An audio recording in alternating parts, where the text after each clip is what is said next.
Hello, everyone, and welcome to this Renify Authenticity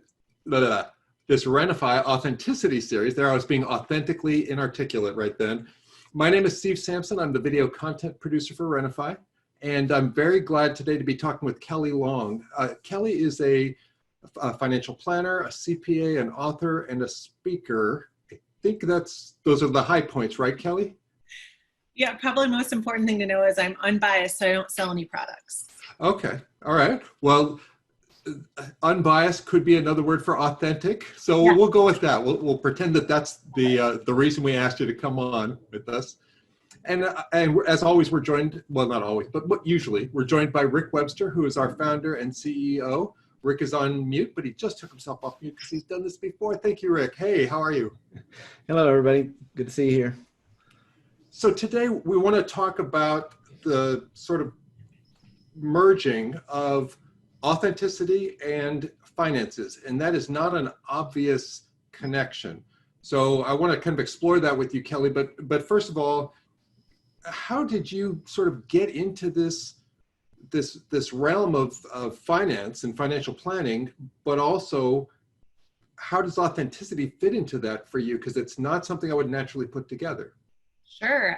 So excited to be here. I feel like it was kismet that we found each other because I'm building my life around the ability to be authentic and talk about money. I started my career as an accounting major, so kind of the typical route as a CPA, went to work for one of the big accounting firms, hated that. And through a series of jobs in wealth management and brokerage, found that the frustration that most everyday Americans have is that they can't find unbiased, I guess that word is authentic or trustworthy answers to their money questions. Sorry about this. We forgot to broadcast for Zoom, so we're going to reset a little bit. For anyone who has been with us on Facebook, I hope you enjoyed it the first time, because here we go again. All right, take two.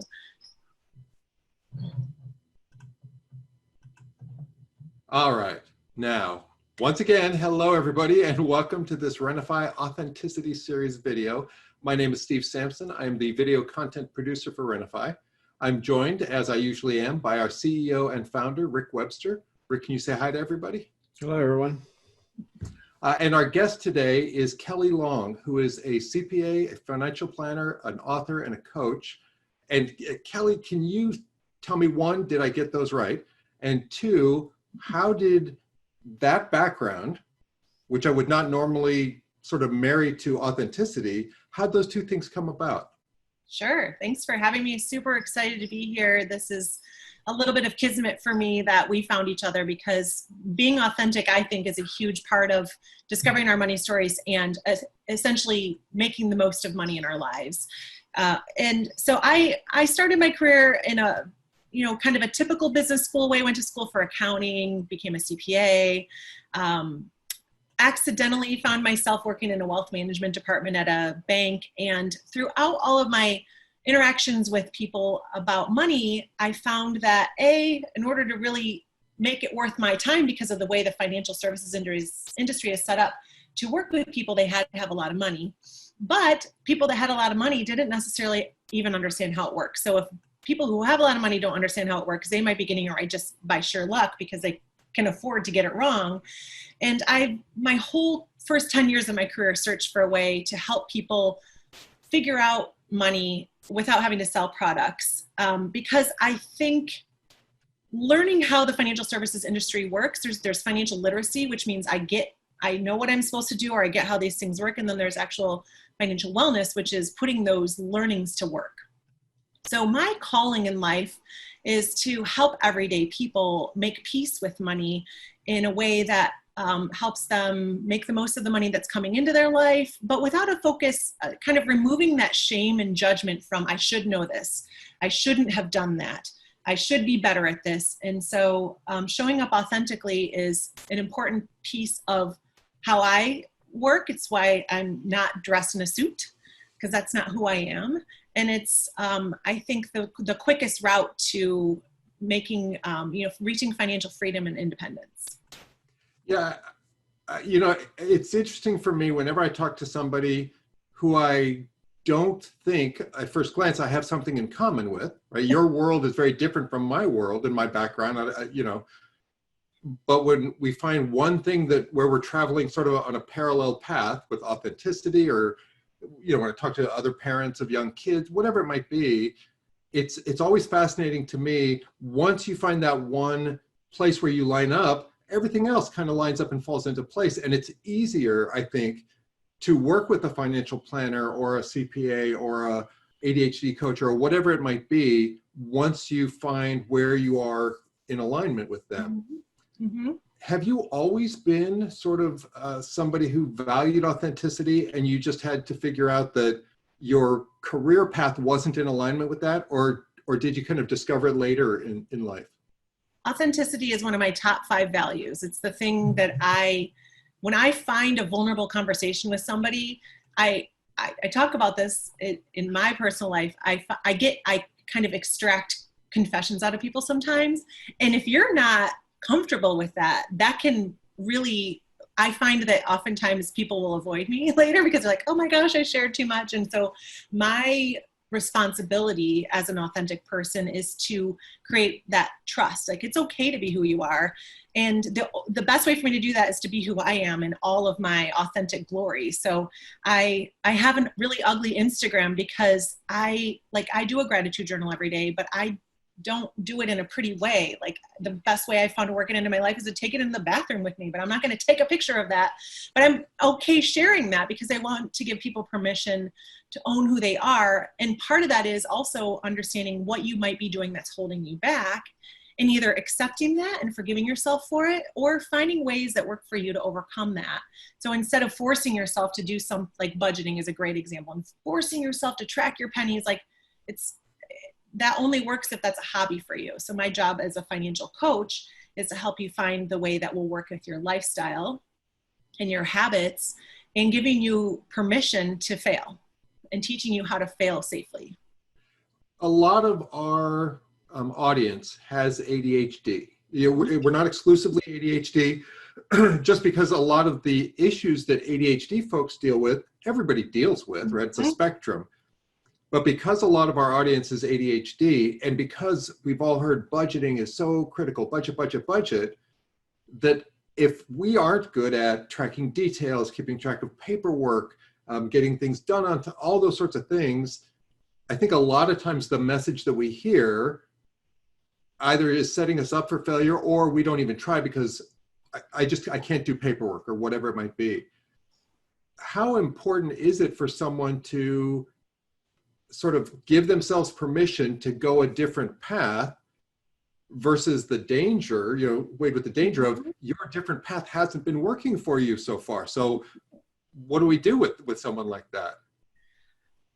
I'm always looking for stories. What stories do I tell myself? What stories are you telling yourself? And which one of those are true?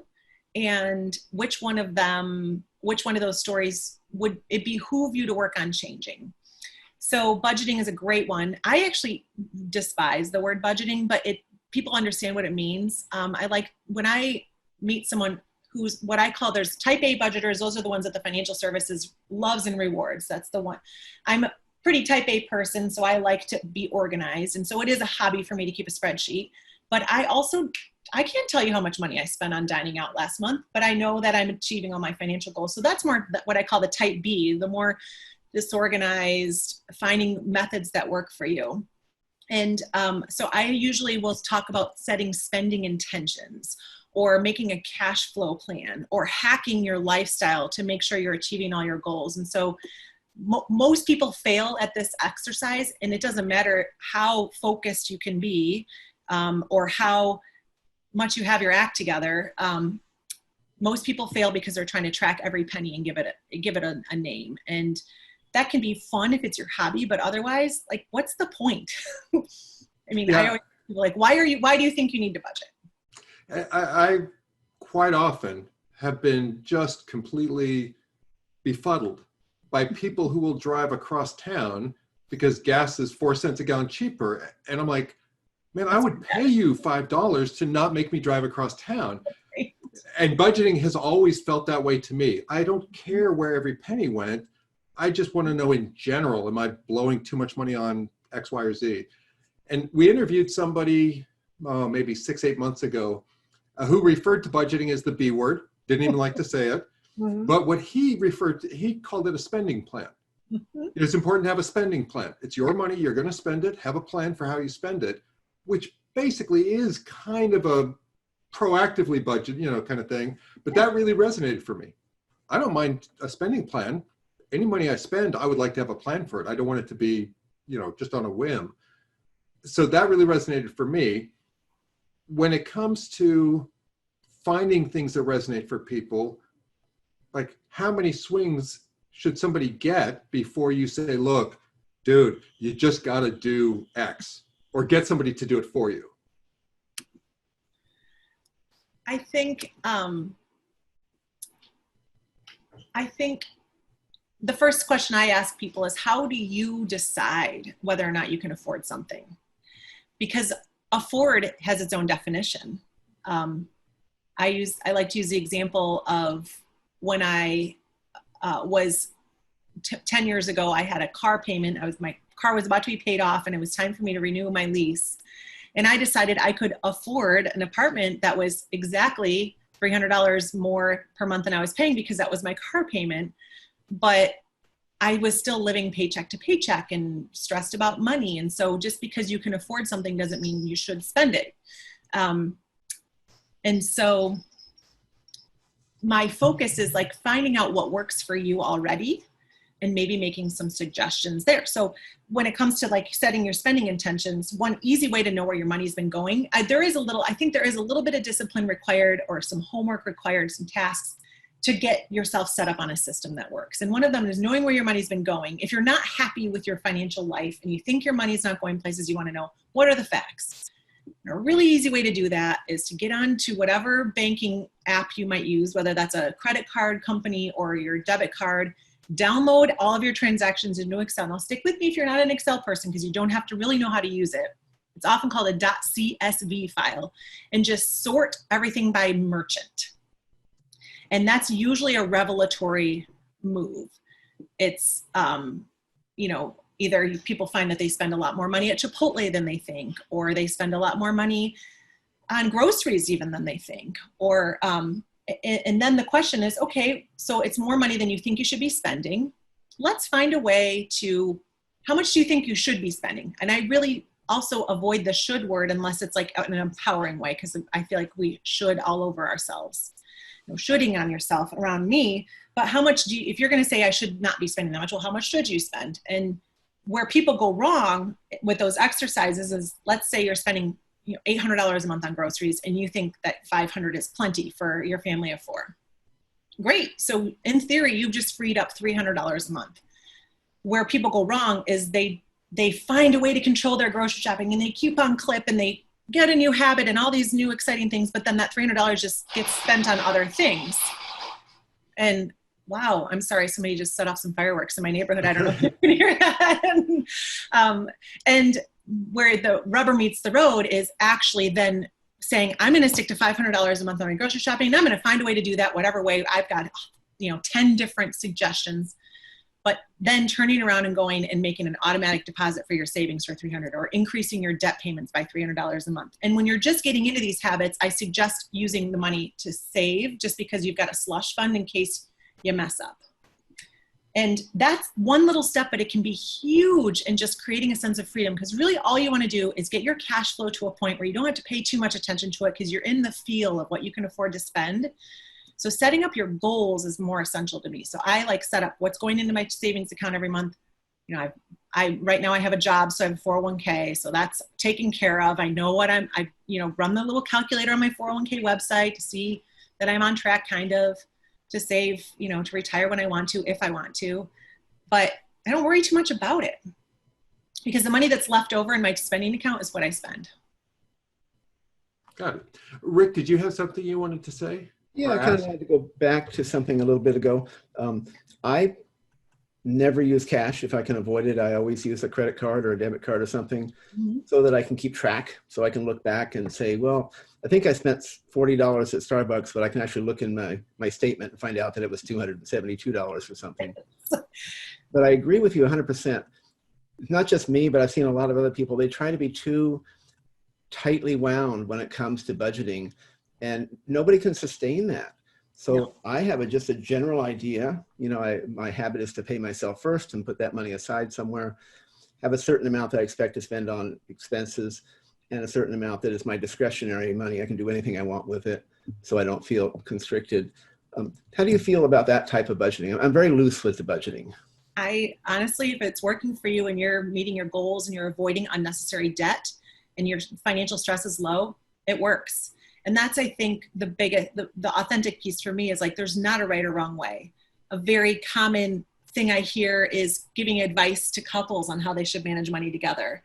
And, you know, if you're not on the same page about money, then your marriage is doomed. And I'm like, well, it's doomed because you're fighting about money. So the key is not being perfect with money together. It's finding a way to avoid money fights. And so for some couples, that means keeping your money completely separate. And when we decide together as a couple to take on a new expense, we pick who's going to pay the expense.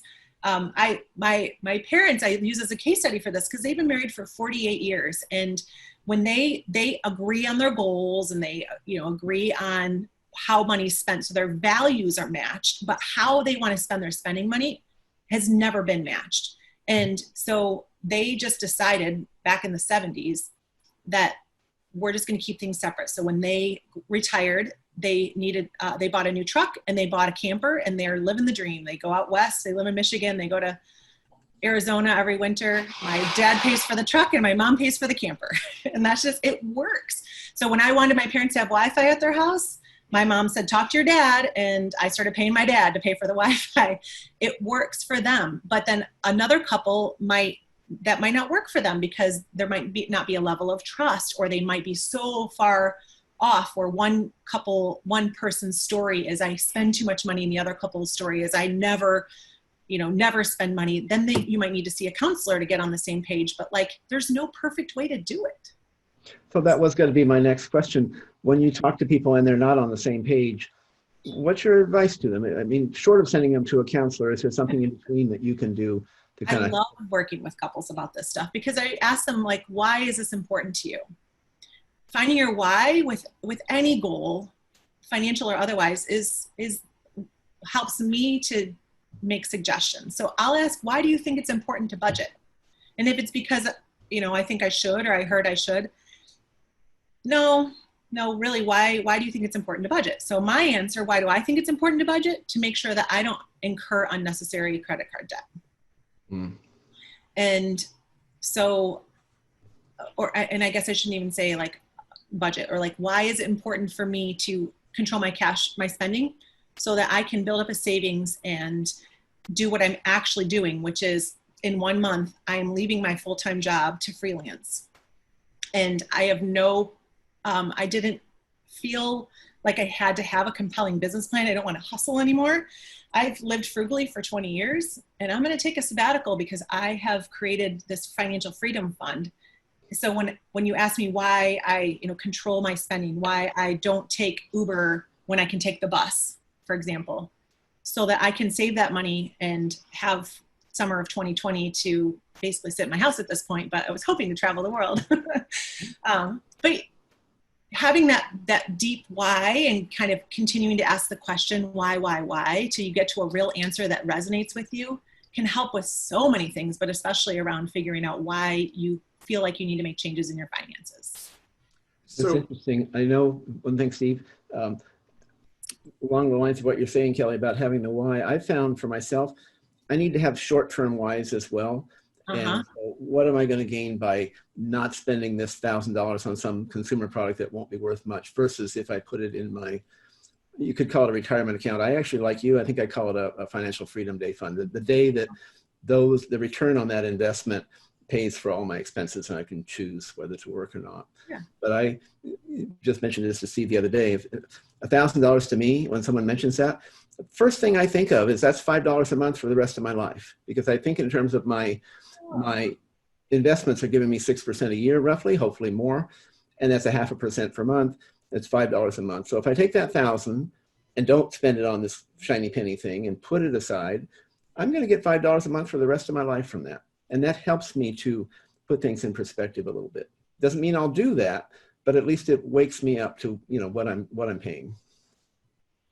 That's interesting. Go ahead, Steve. Well, no, that would motivate people.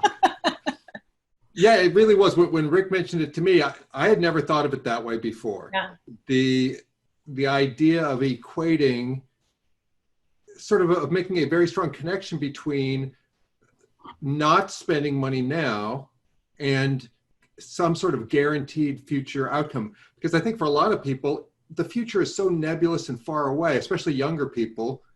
It isn't worth not spending $1,000, not buying a brand new whatever to get something. And even though $5 is small, $5 a month for the rest of my life, that's big. I mean, that's huge. So yeah, it was eye-opening for me. It's also immediate. I mean, that's what I meant by, if I put the 1,000 in and I'm going to get it in 30 years, 40 years, Yes. whatever, a 25-year-old is thinking, it doesn't resonate very well. But if I put that 1,000 in, next month, I'm going to get $5. And I'm going to get $5 every month for the rest of my life. Obviously it's going to go up and down, but it's just a way for me to connect it and make it real. It's a tall latte a month for life. Yeah. I also, I think what's really interesting in a few revelations that I had about my own money mindset, because I think, when I think of showing up authentically with your finances, I think getting your mind right about money in your story. So being honest with yourself about what money means to you, because it means different things to different people.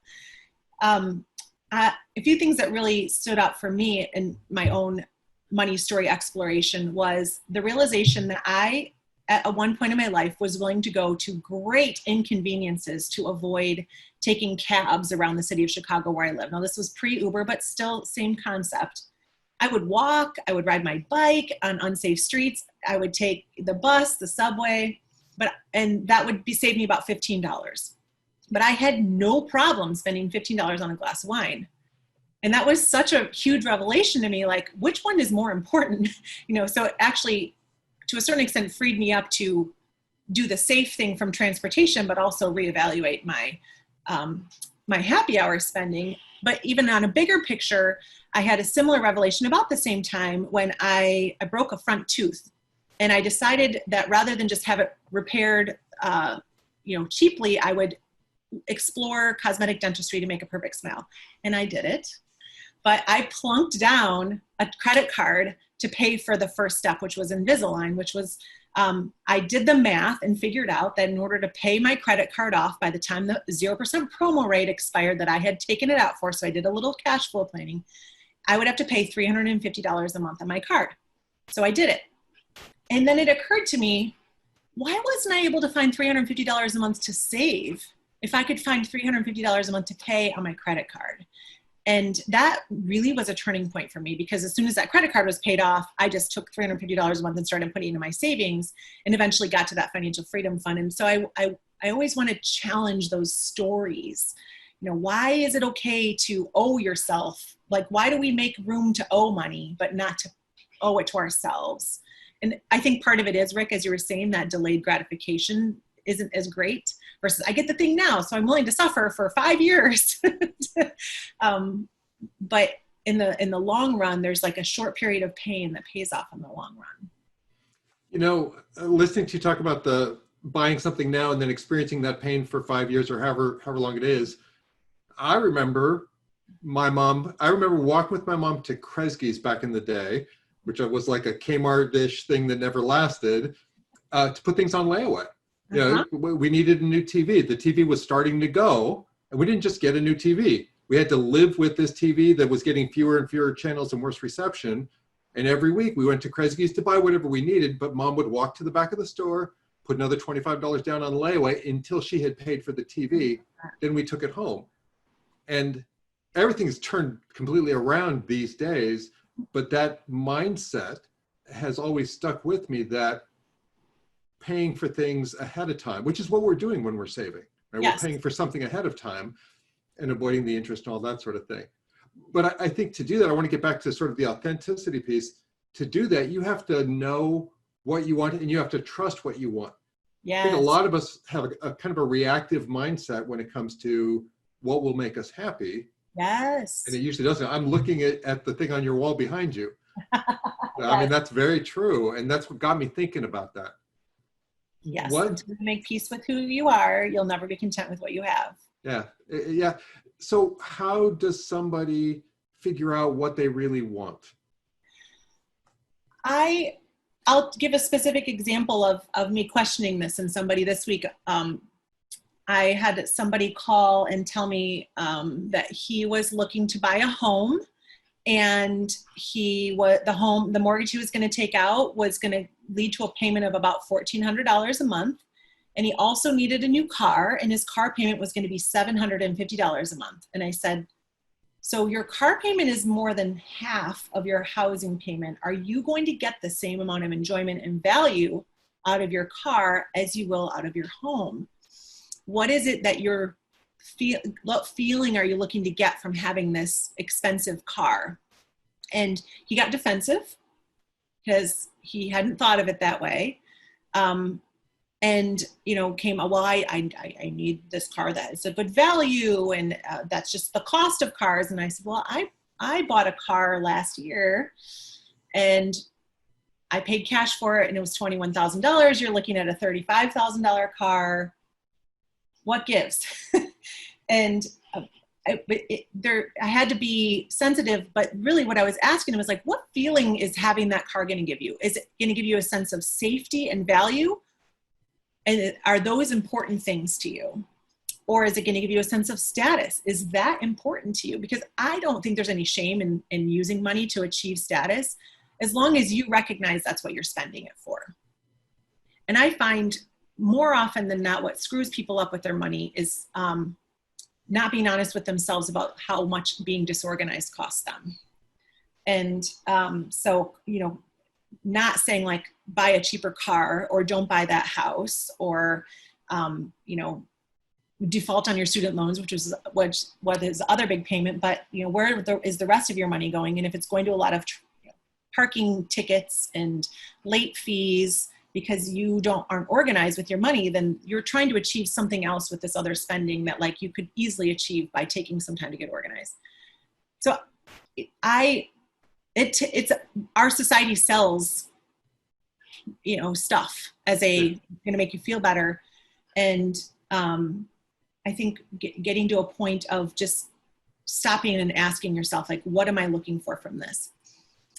I have my certain things that I have no problem spending a lot of money on, and I'm not ashamed of it. But if you're feeling like you have to justify your expenses, then it's worth digging into a little bit more and just being honest with yourself. Not ashamed, just honest. Like, okay, maybe it's true. I am a status seeker. Okay, I'm going to own that about myself. Right, and I think too, if you say yes, I'm seeking status, once you've identified that that's what you're seeking, then you can have a conversation about how can I get the most status for the least money? Because this car, maybe I would like to have a nicer house, and for that, maybe I can shift my spending a little bit and get myself a nicer house that will give me status, but that will also increase in value, and so I'll have a better return. Whatever it might be, I think digging a little bit and being vulnerable to get to the core of what it is that you want, because we've all experienced spending money on something hoping that it would give us something, it would fill some hole or it would do something, and it doesn't, and then it's twice as bad because we didn't get the thing we were looking for, and we're kicking ourselves for having wasted this money. Yes. Is there a way? Oh, sorry, Rick, you have something. Yeah, I ask myself the question on those things is, how is this going to impact my future? What's my future self going to think of this decision 3 years from now when I'm still making payments on the status symbol card that's no longer a status symbol? So I kind of ask myself that. It doesn't mean I won't do it. It just means I want to get in touch with what's the longer term ramification. Something you mentioned, and I think it has a lot to do with authenticity, is all the late fees and all the different penalties we have and poor credit, which causes us to end up paying more interest on car loans and house loans and things like that if we can even get the loan. How much of that it plays into this sense of kind of shame that people have around money problems, where they don't want to admit that they have a problem and they don't want to look like they can't afford something, so they continue to spend money? So yes. how does that play into it? I have seen that lead to the money shame spiral of throwing good money after bad, right? And my head is exploding with thoughts of friends and family and people that I've worked with that I know in that situation. We, as a society, elevate people who have their act together. And that's all things, including, looking like you have your act together, behaving like you have your act together, showing up for stuff. But the fact of the matter is there is a significant part of our society who just can't afford to have their act together. And so you might be paying late fees because you've got 3 kids in the background and you can't have childcare because you're stuck working from home and no one's allowed in your home, or you can't afford it because your job just cut your income. And you just have to I feel like if we could just accept our situation sometimes and just recognize, like, I just can't do it all. I might have to give up this thing that is causing me so much stress, or I might just need to buckle down and recognize what I might be doing that's causing this stuff. So I have a friend who makes a lot of money actually and is perpetually late for everything. And that costs him a lot of money just in traffic fines because he's either getting speeding tickets or red light tickets or not taking time to pay the parking meter. And what causes him to be late for everything is mostly just this anxiety about trying to do too much all the time.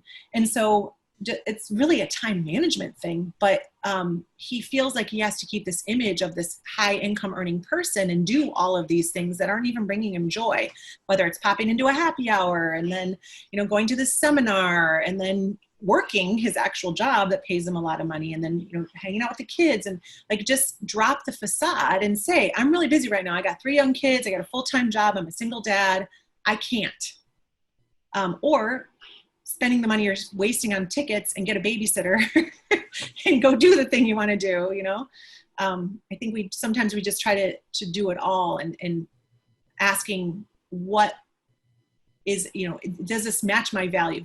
Authenticity again is important to me. And I recognize I was spending a lot of money on things like keeping up an image that I thought people would expect out of me and becoming, letting go of that image and being confidently showing up as who I am actually led to me earning more money.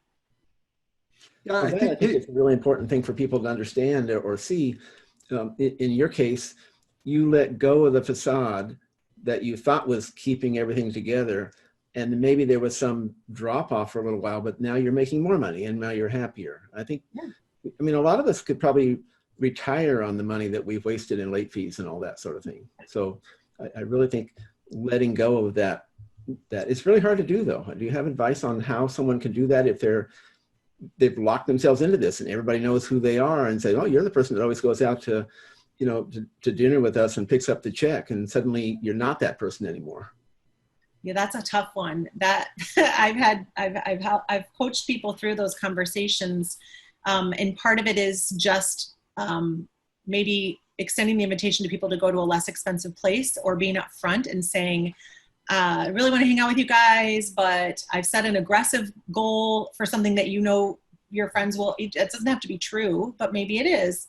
I've set an aggressive goal to put enough money away for my kids to go to this college, and so I just can't do this anymore. Or, gosh, I met with this financial coach and she really showed me how I was not, able to keep doing this. But then from the late fees thing, I actually find one of the reasons that a lot of people end up not paying their bills on time and eventually ruining their credit has nothing to do with anything other than anxiety about having enough money to pay their bills. So if you've got the cable bill due on Wednesday and you don't get paid till Friday, you wait till Friday to pay the cable bill in case you need the cable bill money before you get paid. And the best way I've really found to overcome that is to separate your money. Separate your bill money from your spending money. And so that your bills are always going to get paid out of this one account. And it takes some time, it takes a couple months to kind of get in the groove. But if in my house, we put 50% of our monthly bills in our bill paying account every paycheck, because we get paid twice a month. And the bills are all set up on automatic. Now I check in on it once a month to make sure everything's cool. But then the money that's left over goes into our separate spending accounts, because my husband and I do keep our money kind of separate. That's my issue. I like autonomy with my spending. And I know what I have to spend. And so sometimes have to make trade-offs. Should I get sushi with my girlfriends or should I go shopping? And that sounds very stereotypical, but that's what I like to spend my money on.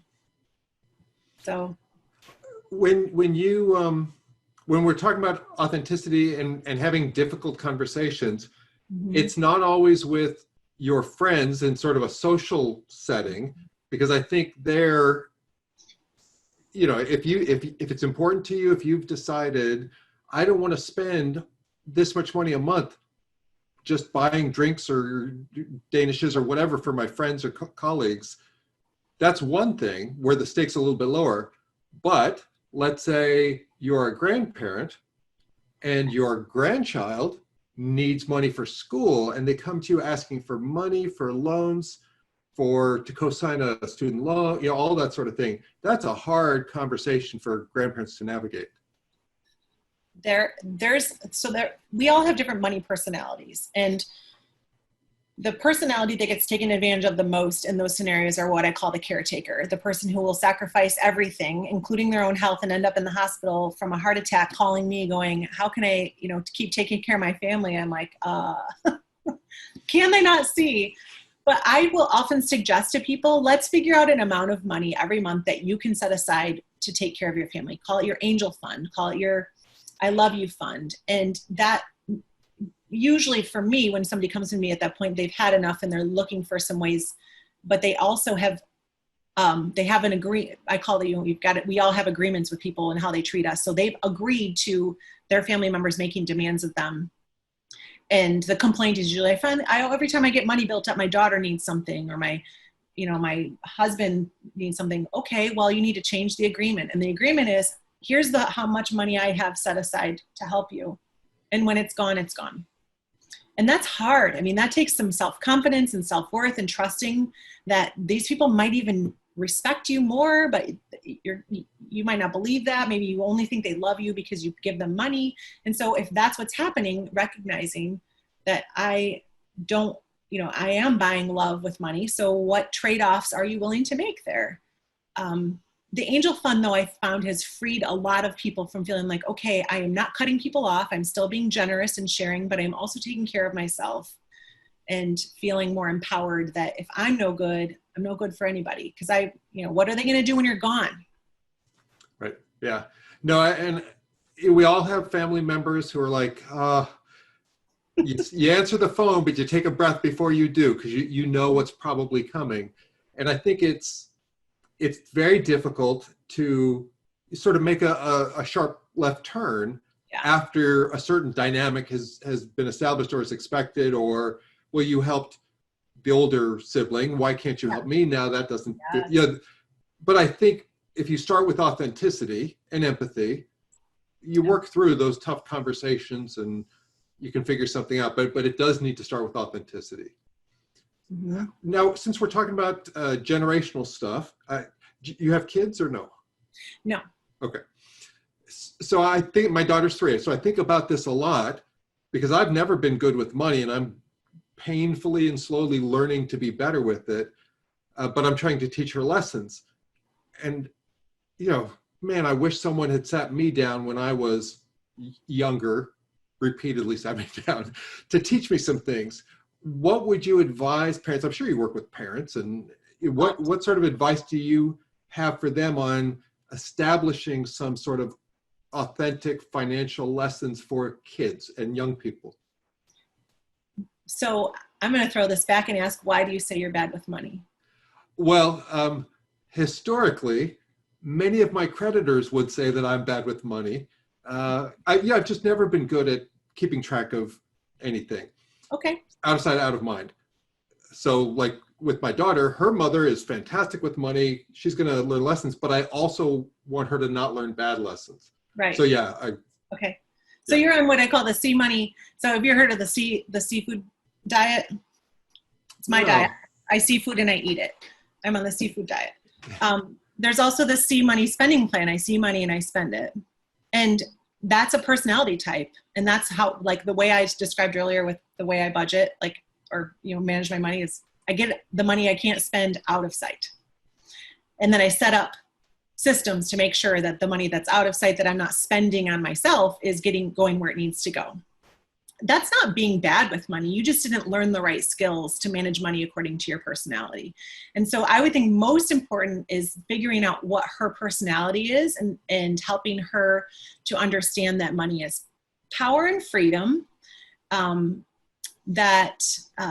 heard the suggestion a lot of anytime your child gets money, require them to divide it up into 3 pots. There's the save, there's the spend, and there's the giving. If you want to instill a habit of being charitable, that's a positive way. But I think the best thing, modeling behavior, trying to, if you find that she's observing lots of arguments about money, that working, with each other to why are we arguing about this? How can we set a better example? It actually might help you to feel better about money for yourself. The biggest thing I see with younger people is they don't understand how money works because they don't, I know for me, I learned how to balance a checkbook because I watched my mom balance a checkbook, and I am just old enough that I still had a checkbook in college. But I remember when my bank used to pay me 25 cents per debit card transaction. And I made full use of that because I love money. Those were the days. Every time I swiped my card, I got a quarter. But I learned a lot of that behavior from my dad. And my mom is much more the type B. She loves to shop and she loves to bargain hunt, and she gets a lot out of that. And my dad doesn't get that at all. And that's why they keep their money separate. But my mom's not bad with money. She pays her bills on time. She doesn't incur debt. She retired at the age of 60 with plenty of money. And so I wouldn't say that's bad with money. So part of it is making sure that you're using messages of empowerment with her about yourself. So bad with money, not paying your bills on time, that's not great behavior. You just haven't learned the right skills. Yeah. Sorry.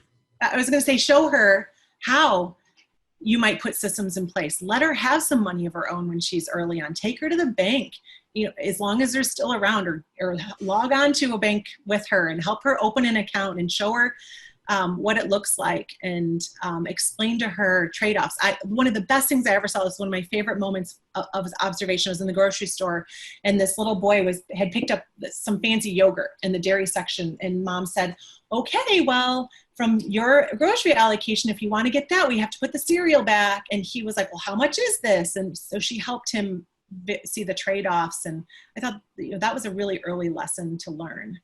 Yeah, to just sort of facilitate conversations about money. She's got 3 piggy banks, and we put money. She's 3, so she just likes to put money in.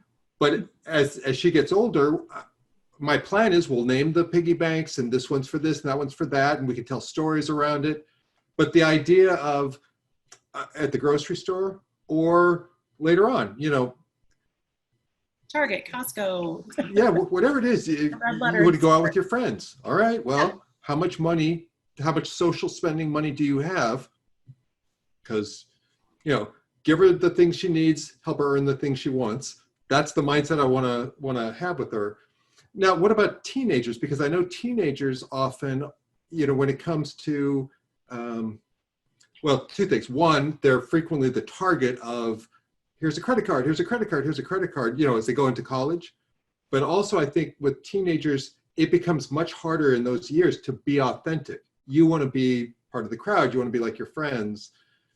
So without going too deep into this, but since we're talking about money and authenticity, are there values about authenticity or the perils of being inauthentic when it comes to your money that you think make for pretty easy tales, examples that you could share that our viewers could then say, oh yeah, that's a good one. I can steal that. I think part of it is observing what's important to her. So I'll use my own. Money was always really important to me. I can remember as early as age of 6, I used to color on paper plates and sell them at the end of our driveway as Frisbees. I sold one. I used to find rocks and try to sell them. I was always looking for ways to earn money. And my brother, on the other hand, couldn't have cared less about money. And he still really doesn't care that much about money. And that did lead to some more restrictive behaviors because for a while he did have a lot of debt, and that kept him tied to a job he didn't like, and he had to ask my parents to co-sign to refinance some debt. So the way I learned about money was from my dad, and my brother probably learned the same way, but it didn't fit his personality. So if money seems to be something that's important to her, I would encourage that behavior, encourage that saving behavior. But if it's not something that's important to her, you may have to, find ways to instill the right values without making her focus on it. As a teenager, I started working when I was 14 because I wanted to be able to buy the clothes I wanted. I was tired of my mom picking the Kmart clothes. I wanted Abercrombie, Okay, well, if you want to buy that, you should have it yourself. One thing that was really formative for both my brother and I, as our parents, the rule in our house was, sure, you can buy a car, but you have to pay your own car insurance. And so I babysat, and my brother mowed lawns, and we worked at McDonald's. And as long as we paid our portion of the car insurance, and it probably wasn't the full cost, my parents just told us what they thought it was, that really instilled in me how important it was to pay your bills. Because the 1 month I didn't have the money, it took my keys. Yeah. And then I had to find a way to get to work. I had to take the public transportation in my small town. And that didn't last. I found that money pretty quickly. Yeah. The consequences for that. The last thing I want to talk about here for authenticity and money is jobs and career and that sort of thing, because so many people, I've got nieces and nephews who are graduating or recently graduated. So many people young people don't yet know what they want to do with their lives. But the system says pick a major and then get a job in that field and then go from there. What advice do you have for anyone of any age in like assessing, are you happy? Is this a good fit for you? Is this what you want to do, but maybe differently? Or there's something different out there you need to do. Any thoughts on that? Yeah, do you need to burn it all down and start from scratch? I think probably the most important thing, I was taught, find a job that pays the most with the least required effort. What a privileged view that was for me. And I did that, and I hated it, and I didn't know what to do. But what enabled me the freedom to be creative and rethink was not having a lot of debt. So I see a lot of parents sacrificing their retirement so their kids don't graduate with a lot of debt. But the thing I'm seeing now is unfortunately, the millennial generation, those who graduated from college from like 2006 through 12-ish, they're the ones who taught everybody this lesson. So thank you, of graduating with so much debt and not recognizing what a burden that was going to be. And it's going to affect that entire generation for their whole life. So that's really unfortunate, but I do see today's parents of graduates being much more mindful of that risk and that error and not digging into their retirement to help their kids avoid debt. So the young people I'm talking to who are just starting their careers, you don't know who you're going to be. When, I just real quick, like technical financial planning thing, people always go, how much should I be saving for retirement? And I like to break it down into 3 different career sections. When you're just getting started till about 35, you just got to save as much as you can, but a good target is 15%. And if you can save 15% of your income, starting from when you're in your early to mid 20s or start your career all the way through, you'll be fine. Why is that so ambiguous? Who knows what your life's going to be like? But if you're climbing, you're like, I'm pretty mid-career, I'm pretty much, now I'm settled in and kind of have an idea of where I'm going to live, if I'm going to be married, if I'm going to have kids, or if I want to do those things, then it makes sense to run those calculations that kind of give you something to strive for. And then as you get closer to retirement, like 55 and older, it's more like literally how much money do you need to pay for your lifestyle? What commitments have you made to this point that you're going to carry into retirement?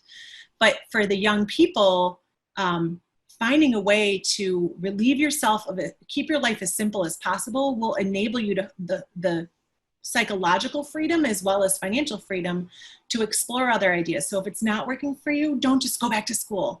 Look around, pay attention to what really excites you in your job or in your daily life, and be creative with how you might turn that into a stream of income, or how you can maybe spend more time doing that, even if it doesn't pay you.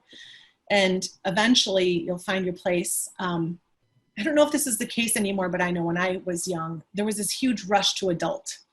And then there was this whole idea that like, oh, if you're 30 and you don't have a house and you're not married, you're failed. And now I think we're totally fine with people being 30 and unmarried and still renting, because we recognize that life is really long and there is no need to rush into that. And so, I got married when I was 38, and I'm glad that I knew who I was a little bit more. So I knew how to make different financial decisions. Also knew not to have children, because I always figured I'd have kids. And if I would have gotten married at 23, I probably wouldn't even be here. I wouldn't even be in this career. I would be miserable in the life that I had chosen. So be patient, I guess, to kind of wrap it up, be patient, and be careful on what financial commitments you agree to early on, until you have a sense of better of like what you want your life to look like. Yeah, you have to have a good sense of yourself and the life that you want for yourself to be able to make informed financial choices, I guess is the thing. Yeah. Well, last thing, Kelley, for folks who are watching who might want to learn more about you, your services, anything like that, do you have a website? Is there social media? Is there anything you can share with us that we can share with everyone? I'm still working on my website, so it's not very pretty, but it's KCL, which is my initials, KC as in cat, L as in long, KCLmoneycoach.com. I'm active on Instagram under Financial Bliss Coach, and LinkedIn is actually a really good way to learn more about me. And you send me a message that way, or send me a LinkedIn request. Just mention that you were on this, because I don't accept requests from people I don't know unless we have a connection.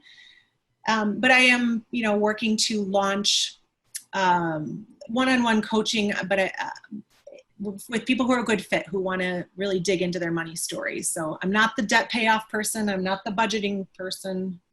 That's part of it, but I'm here more to help people with like a financial therapy perspective. Got it. Okay. Well, thank you so much. Really appreciate you taking the time to chat with us. Rick, thanks as always. And for everyone who is watching or will be watching the recording in the future, thank you so much for your time and attention. We really appreciate it. Take care. Talk to you later. Bye-bye.